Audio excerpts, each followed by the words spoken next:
The F-35 Lightning II, a fifth-generation fighter jet designed to provide the United States with a technological edge in aerial combat, has been the subject of intense scrutiny since its development began in the early 2000s. Despite being touted as the most advanced and versatile aircraft in history, the F-35 has faced numerous setbacks and criticisms, including its exorbitant cost, technical problems, and delays in production. Now, the U.S. Air Force is adding to the controversy by expressing doubts about the F-35's performance and questioning whether the aircraft is truly worth the investment. Here's what you need to remember. While the result is a highly capable aircraft that can engage targets from over the horizon and even make older jets in its vicinity more deadly, the F-35 has been seen as a failure by critics who point to it as an example of government acquisition gone awry.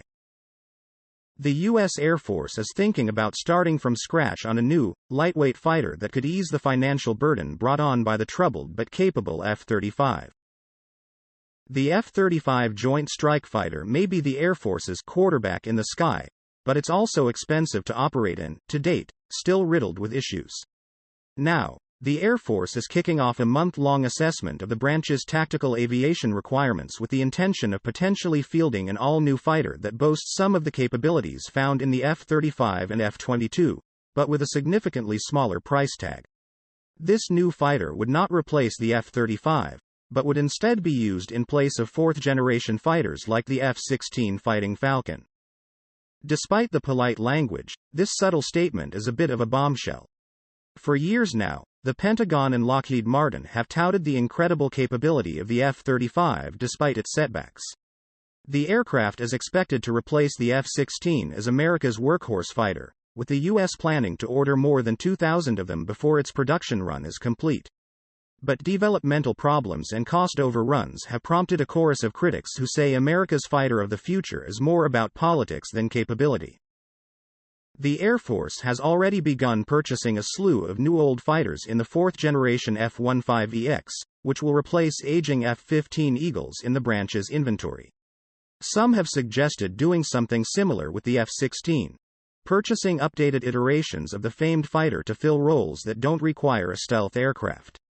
Brown, however, dismissed that idea, saying instead that a new fighter needs to be developed that leverages some fifth-generation capabilities, but comes in a simpler, cheaper package.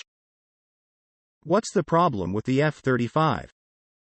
The F-22 Raptor was the world's first operational stealth fighter, and introduced the world to what we've come to know as the fifth generation of fighter aircraft.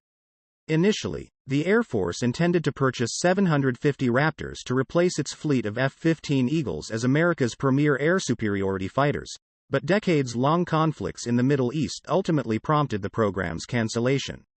After delivering just 186 F-22s to the Air Force, Lockheed Martin would go on to cannibalize the supply chain and facilities once dedicated to the Raptor to their next high-profile stealth aircraft, the F-35. However, 14 years after the F-35 first took to the sky, it has still not been authorized to move into full-rate production thanks to a litany of bugs and issues that have plagued the aircraft program since its inception. In fairness to Lockheed Martin, the defense contractor leading the F-35 program, the aircraft itself was truly without precedent when development started. Like the F-22, stealth was an intrinsic part of the F-35's design, but the aircraft surpasses its Raptor sibling in the realm of data fusion and pilot awareness. The F-35 can take data feeds from sensors all around it, including land-based assets, ships, or drones, and blend all of the information with its own suite of onboard sensors. The result is a single, streamlined view of the battlespace that pilots can access directly through their heads-up displays and augmented reality headsets. Pilots can even look directly through the bottom of their aircraft using the F-35's pilot display and onboard cameras while flying at night. Some have gone so far as to describe the F-35's God's Eye view as similar to using cheat codes on a video game when compared to its fourth-generation predecessors. While the result is a highly capable aircraft that can engage targets from over the horizon and even make older jets in its vicinity more deadly, the F-35 has been seen as an example of government acquisition gone awry. The Joint Strike Fighter program originally aimed to save money by fielding a single new fighter that could meet the needs of the Air Force, Navy, Marines, and foreign allies. Lockheed Martin's X-35 ultimately won out over Boeing's X-32 for the contract, and almost immediately thereafter, issues began to surface. The new F-35 would be split into 3 trims.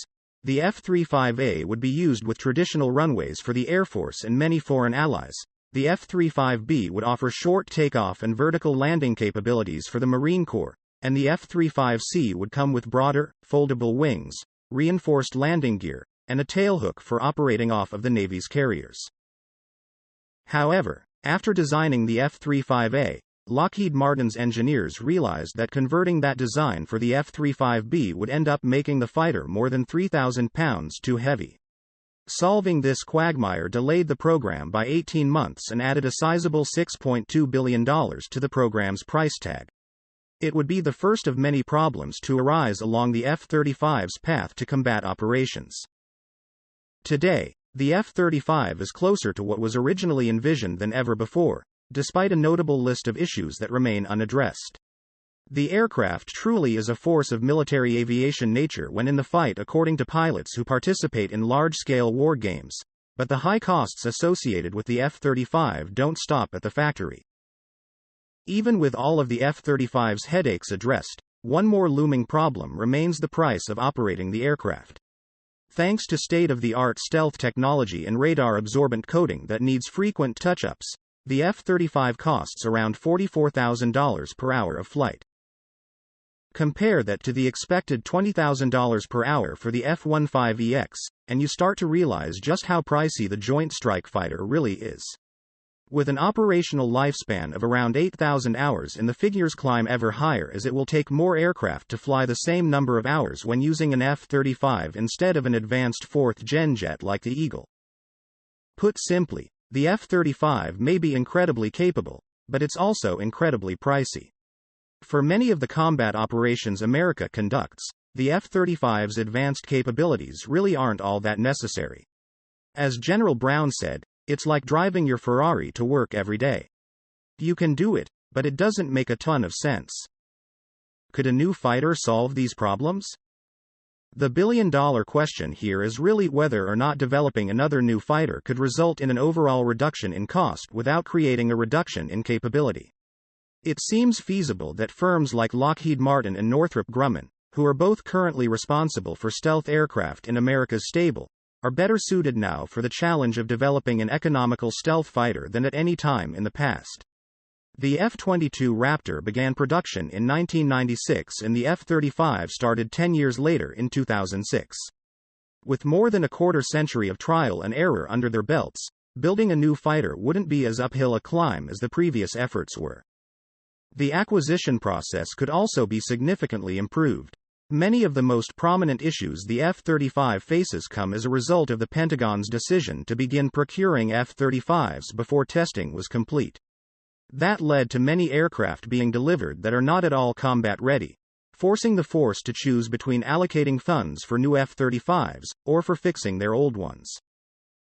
It seems all but certain that new fighter acquisition would not seek to mash the needs of multiple forces into a single fuselage, and further, that the firm developing and building the aircraft would be more accountable for how they spend. Boeing has already begun courting Pentagon contracts with the F-35's debacle in mind, often offering fixed-rate contracts that would see the firm owning extra unforeseen costs, rather than the taxpayer. And to be clear, even Lockheed Martin has advertised that they could build a better jet for less. In 2018, they proposed a new aircraft to the Japanese Self-Defense Force that would couple the strengths of both the F-22 and F-35 for a smaller price tag than either. In conclusion, the U.S. Air Force's doubts about the F-35 have brought into question the future of this once promising aircraft. While some argue that the F-35 is a necessary investment to maintain the U.S. military's technological advantage, others believe that the money would be better spent on other projects. As the debate rages on, one thing is certain: the F-35's fate will have significant implications for the U.S. military and its global dominance in the years to come.